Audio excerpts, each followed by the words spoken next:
Dobson. Mr. Deputy Speaker, I make no apologies for saying that both as a Member of Parliament and before that as Leader of Camden Council, before that as an individual councillor for Holborn Ward, and before that, I suppose, as a human being campaigning locally, I have been obsessed with trying to make sure that the beleaguered residential population of ordinary people in the area are allowed to stay there.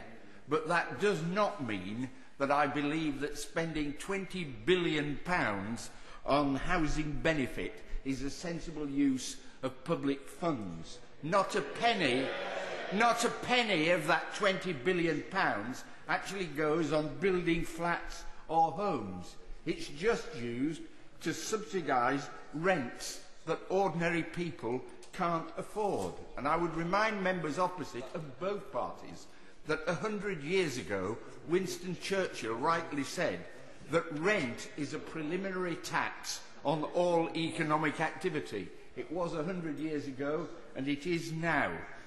And the situation in my area is that there is a gross shortage of housing for ordinary people, and at rents that they can afford. No, I shan't give way, I don't have time. And when I say ordinary people, I mean people like nurses and street cleaners and bus drivers and shop assistants and people who clean the hospital and ambulance drivers and kitchen staff and waiters who serve members opposite, butchers, bakers, plumbers, electricians and builders. Those are the ordinary people I want to be able to stay in my constituency in decent housing at rents that they can afford. And that is not the case at the moment. And what the government is now proposing is not just to cap the housing benefit, but they're actually going to slash the funding to build decent homes and flats that people can afford. So they're cutting housing investment. And in Camden, certainly, private rents are very high. In the southern part of my constituency, they are very, very high. But the people living there, the ordinary people living there, didn't set the extortionate rents.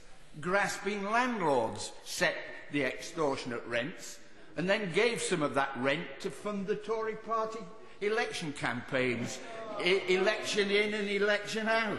And it's no good members opposite jeering. They know the landlords help fund their party. And those profiteering landlords have set the rents, and yet the government claim that if they cap housing benefit, the landlords will cut the rents. In my area, 9 out of 10 private lettings are nothing to do with housing benefit. So if there's going to be a reduction in housing benefit on 1 flat in 10, it's clearly not going to have an impact on the rest of it. So there's not likely to be very much impact.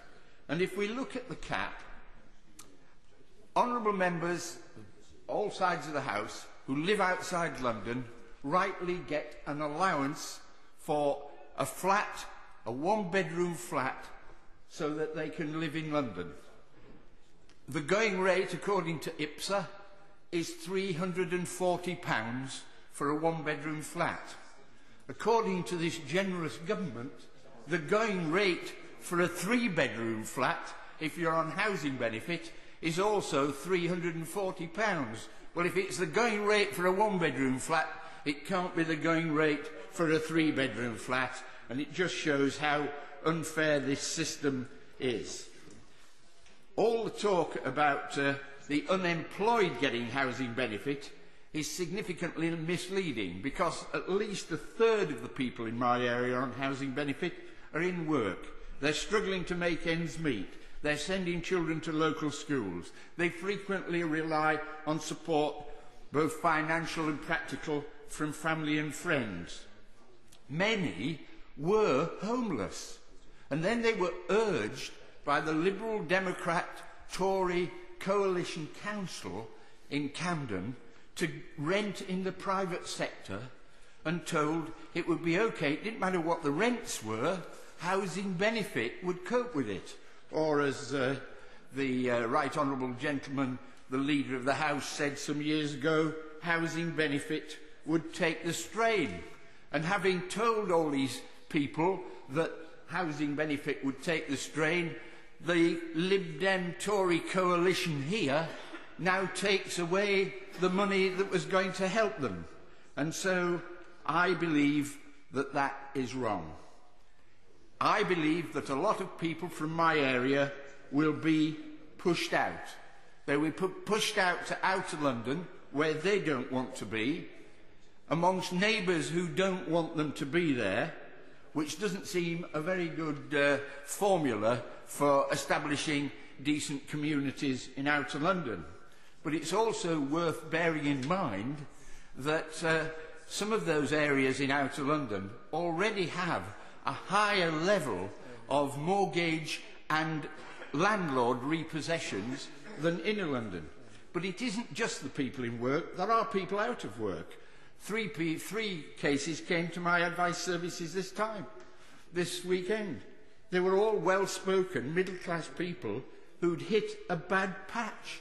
One had lost a well-paid job, another was suffering serious illness, and another suffering from family breakdown, and all of them faced being pushed out of their homes because the housing benefit that keeps those middle-class people going through a bad patch taken away from them just to suit the Treasury, taking money away from people in greatest difficulty.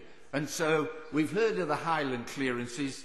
There are no Highlands in my constituency, but what we face now is the lowland clearances, a combination of grasping landlords and a malignant government as once applied for the Highland clearances. We don't want them in London, and I hope we never get them.